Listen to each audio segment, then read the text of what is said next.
স্বার্থের পৃথিবীতে সবাই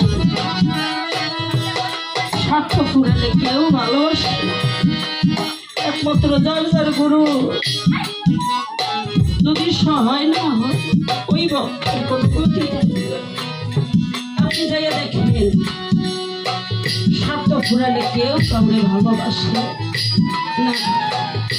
আপনি টাকা কামাই করতে পারবেন, আপনি বিবির কাছে ভালো, স্বামীর কাছে ভালো, সন্তানের কাছে ভালো, শ্বশুর শাশুড়ি সবার কাছে ভালো, টাকা দিতে পারবেন না, কেউ আপনার আপন হবে।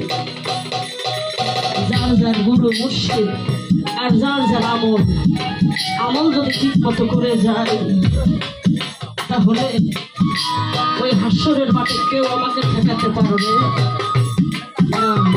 তাই কবি গানে বলেছে